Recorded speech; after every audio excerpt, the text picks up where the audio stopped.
vamos a terminar nuestro programa de hoy hablando con nuestra colaboradora, con Marian Saco, que ya se encuentra aquí con nosotros. Bienvenida, Marian, un lunes más.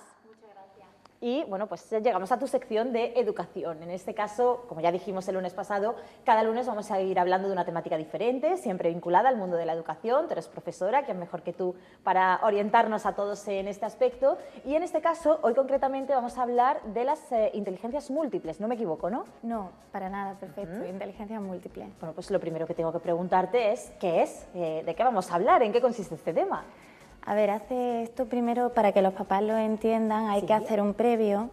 Las inteligencias múltiples surgen a raíz de, bueno, es un estudio que elabora un psicólogo muy prestigioso que trabaja en la Universidad de Harvard, perdón, es estadounidense, y este psicólogo de repente se enfrenta, como en muchas ocasiones nos hemos enfrentado muchísimos profesores, a la tesitura de saber qué alumno no está rindiendo porque tenga algún tipo de dificultad, o no rinde porque es perezoso o porque porque no va bien en los estudios por cualquier causa personal, y entonces se enfrenta a saber, o sea, a querer investigar acerca de por qué el método tradicional tachaba, por muy mal que suene decirlo, pero es así, tachaba a los alumnos que no daban suficiente rendimiento en asignaturas, en áreas típicas de entonces evaluadas, como podían ser el razonamiento matemático, la lengua,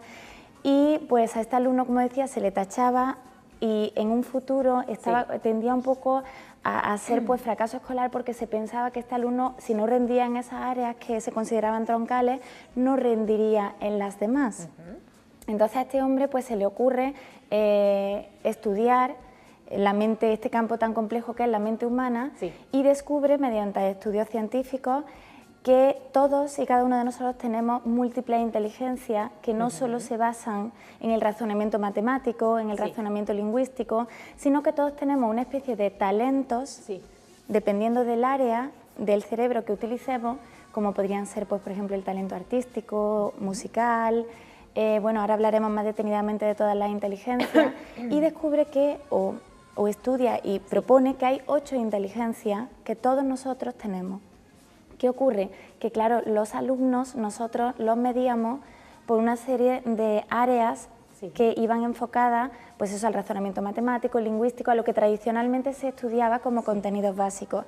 Pero ahí surgía la dificultad de que los niños que realmente en esa área no podían dar de sí, porque a lo mejor no se les daba bien, pero se les daban bien otras muchas cosas, y nos encontrábamos a lo mejor que un alumno que en el colegio, en su etapa escolar, no había tenido buen rendimiento, después en su etapa profesional pues era una persona, un gran señor o señora de negocios, una persona que a lo mejor en el mundo artístico sobresalía, en el mundo deportivo era un deportista de élite, y entonces lo que hace es intentar investigar de qué manera podemos exponenciar esa inteligencia en los niños para que no solo nos centremos en lo que tradicionalmente nos hemos centrado.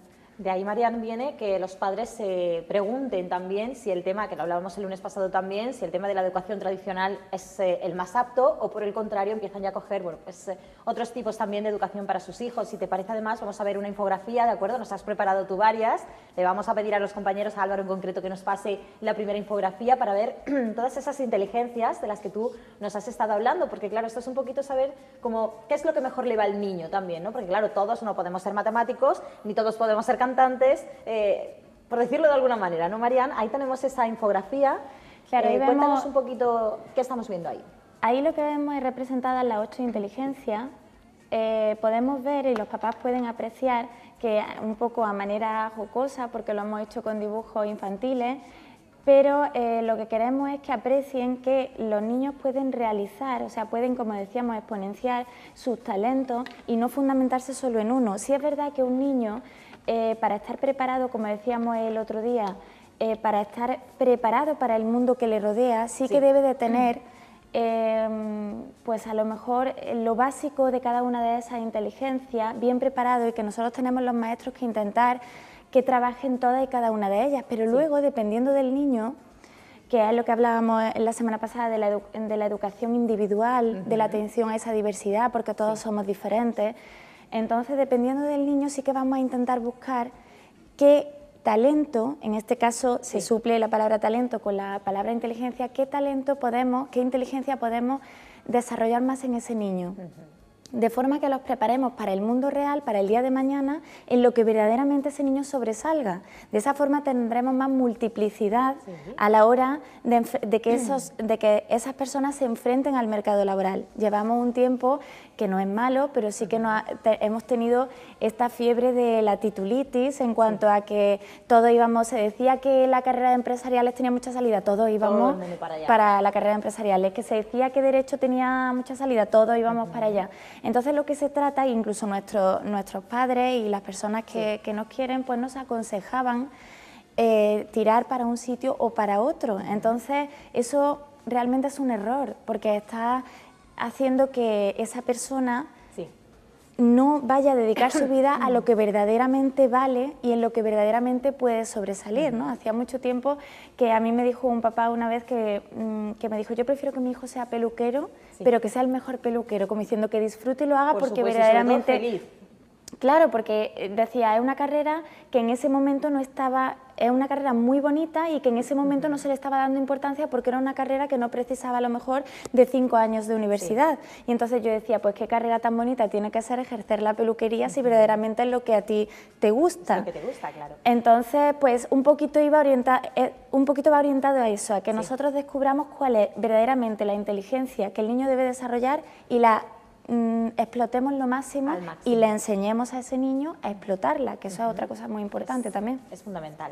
Si te parece, Marian, vemos la segunda infografía, ¿de acuerdo? Nos introduces tú también lo que podemos ver en ella. Vamos a ver en nuestra pantalla también, que la tenemos aquí, esa segunda infografía para seguir hablando pues, de este tema contigo. Y además, Marian, también me gustaría que nos comentaras, bueno, primero nos centramos en ella. Cuéntanos. A ver, ¿de qué manera los profesores nos acercamos a este concepto de inteligencia múltiple? Nosotros, como decíamos la semana pasada, sí que es verdad que hay una crisis, o se habla de una crisis en el terreno educativo, pero claro, ¿por qué? Porque hay mucho movimiento, porque se quieren introducir muchísimos cambios y esos cambios se tienen que introducir desde las altas esferas, desde el Ministerio de Educación, desde el Gobierno. Pero yo he puesto esta infografía para que sepáis que aunque sí que se tienen que introducir muchas mejoras, pero desde hace años ya se han empezado a andar el camino, es decir, que no estamos parados, porque en nuestra LOMCE, nuestra ley, y bueno, en la nuestra autonómica, en la Ley de Educación de Andalucía, se reconocen las llamadas competencias clave, que es lo que estamos viendo ahora mismo en la pantalla. Esas competencias claves lo que son es las habilidades que el niño debe desarrollar en el colegio y a nivel educacional en general, para estar preparado para el mundo que le rodea. Entonces, de esa manera nosotros podemos hacer pues un clic entre estas competencias y entre lo que hablábamos de inteligencias múltiples, porque están estrechamente ligadas, estrechamente relacionadas. Nosotros cuando preparamos una tarea, un objetivo para un niño, siempre tenemos que tratar en esa tarea de forma globalizada cada una de las competencias clave que aparecen en pantalla, que son 7. Se refieren, por ejemplo, pues a la comunicación lingüística, por supuesto, al razonamiento matemático, a cómo el niño tiene que aprender a aprender, él solito, o sea, no todo, porque los profesores antes éramos la fuente del conocimiento, todos lo sabíamos y se lo intentábamos trasladar a ellos, pero nada más lejos de la realidad, porque hoy en día los niños muchas veces te cuestionan, te preguntan, te ponen en apuros, porque ellos tienen la llave ahora mismo de ese conocimiento que está a su alcance en Internet, en las redes sociales, en televisión, es un mundo digital completamente abierto a ellos, y entonces ellos tienen esa llave de poder pues investigar y cuestionar lo que su profesor le está en ese momento enseñando. Entonces nosotros tenemos que saber que a ese niño hay que enseñarlo a aprender, a que sepa usar eso, a que sepa cuestionarnos. Un profesor que no le guste que su alumno le cuestione o le contraríe, es un profesor que no está haciendo bien su trabajo, porque eso es lo que va a causar esa inquietud en el niño por querer aprender más. Algo muy Decíamos importante. que estaba en la competencia de aprender a aprender, también estaba la cívica, social y ciudadana, que es cuando a un niño le enseñas pues a interactuar con las demás personas, con su entorno. Poníamos el ejemplo la semana pasada de actividades que nosotros podemos realizar en el aula. Si yo, por ejemplo, cualquier actividad que haga, una excursión con ellos al zoo, porque estamos impartiendo el reino animal y queremos que ellos, y el reino vegetal, y queremos que ellos pues aprendan todo eso. Nosotros, todas esas competencias van a estar implícitas en esa tarea. ¿Por qué? Porque yo le voy a enseñar al niño, por ejemplo, esa competencia social y cívica cuando tenga que interactuar con sus compañeros en la fila, cuando tenga que ir al centro, o sea, al zoo, perdón, e interactuar con la persona que trabaja en el zoo, con sus maestros. Por ejemplo, lo puedo mezclar con una actividad de matemática, de razonamiento lógico y matemática, y que ellos mismos se saquen su entrada a la hora de ir al zoo y que lleven sus monedas y se las saquen, no como antes que los profes ya lo teníamos todo preparado. Todo preparado, exacto. Por ejemplo, la cultural, la competencia cultural, están aprendiendo lo que es su entorno, qué hay en su ciudad. El paseo en autocar nos puede servir para enseñarle cosas que hay, aspectos de su ciudad que a lo mejor no conocen, en fin, hacer como un compendio global de todo lo que es esas competencias que van a preparar al niño para estar fuera del colegio.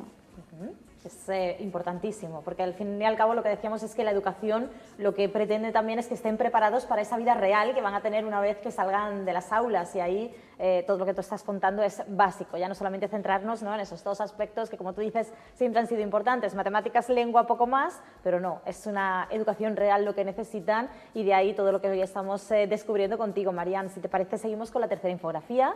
Vale, vamos a ver con lo que nos sorprendes ahora, a ver qué nos tienes que explicar en esa tercera infografía que ya la tenemos ahí, esas 7 competencias. Como siempre, para que los papás lo entiendan, siempre intentamos explicar lo que en el colegio los alumnos van a aprender, para que ellos, cuando se enfrenten a una tutoría y se enfrenten a ayudar a los niños en casa para hacer una tarea, sepan qué es lo que el niño está aprendiendo. Entonces nosotros tenemos unas competencias que son las competencias básicas, como podrían ser, pues las vemos en pantalla: lingüística, matemáticas, la ciencia, la tecnología, y luego siempre tenemos unas competencias que nos van a ayudar a tratar temas transversales, que son, como decíamos el otro día, pues la educación en valores, las competencias que los ayudan a desenvolverse en un mundo digital. Entonces todo eso relacionado es lo que nos va a servir a nosotros para evaluar al alumno.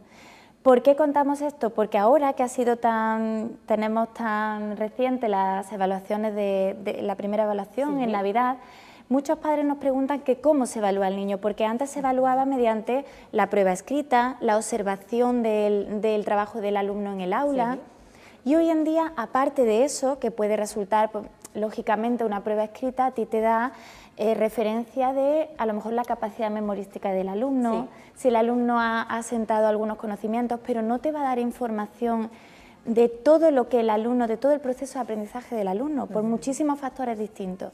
Uno podría ser porque en ese momento el alumno pues no se encuentre emocional, por ejemplo, porque en ese momento el alumno no se encuentre tranquilo para expresar lo que sabe. Eso nos pasa a nosotros en nuestra profesión cada día, no todos los días estamos iguales de lúcidos, no todos los días nos expresamos igual. Entonces, bueno, pues esa prueba no nos da toda la información que necesitamos para evaluar a un alumno. ¿En qué se fundamenta un profesor para evaluar a ese alumno? Para que los papás lo sepan de cara a acudir al centro a recibir esa información. Pues, por supuesto, la observación del trabajo del niño día a día, de cómo ese niño ha ido cumpliendo poquito a poco y adquiriendo poquito a poco esos conocimientos que nos van a derivar, como hablábamos la semana pasada, en un criterio de evaluación que el profesor previamente se ha planteado. Por ejemplo, yo quiero un objetivo, que mis alumnos aprendan, por ejemplo, a aprender las diferentes clases de animales que existen en el Zoo de Córdoba. Pues el proceso de aprendizaje requiere un tiempo, requiere una tarea, unas actividades, una interacción con el niño, y todo eso nos va a dar información de cómo tenemos que evaluarlo. Luego, por supuesto, la prueba escrita, luego los trabajos que el alumno... del curso se van entregando y se van llevando a cabo. Y siempre es una evaluación progresiva, nunca es una evaluación basada en una prueba escrita ni en un trabajo en concreto, es progresivo. Y una autoevaluación también de tu trabajo como profesor y una autoevaluación del niño de saber enseñarlo a autoevaluarse, saber el niño si está haciéndolo bien para aprender o no. Son muchísimos puntos, Marian, los que hay que tener en cuenta. Yo seguiría hablando contigo, pero Sí, se nos acaba el tiempo, se nos ha ido el tiempo, qué ya pena. sabes que terminamos casi puntuales, nos estamos pasando 2 minutitos de nuestra hora, pero bueno, merece la pena por escucharte a ti Muchas y gracias. cómo vas orientando esta sección, que como digo es tuya, y que el lunes que viene volveremos a tener, y en este caso con otro tema distinto. Marian, muchísimas gracias A vosotros, de verdad siempre. por acompañarnos, y por supuesto cualquier duda, tenemos ahí ese correo electrónico también, cordobatv@ptvtelecom.com, para que los papás y mamás que quieran te hagan llegar a ti sus dudas, para que en este caso siempre vinculados a esas dudas vinculadas al mundo de la educación, para que tú puedas responder sea cual sea esa duda que tengan, ¿verdad? Claro que sí, lo que necesiten, todo lo que necesiten. Además nos encanta que lo hagan porque así disponemos de temas que a ellos les interesen para que puedan ver el programa, tu programa. Exactamente. Bueno, pues Marian, y tu sección. Muchísimas gracias de verdad A por haber estado vosotros. con nosotros. Y lo dicho, tu cita con nosotros y con la audiencia de Córdoba TV la pasamos al siguiente lunes. ¿De acuerdo? Gracias. Gracias a ti.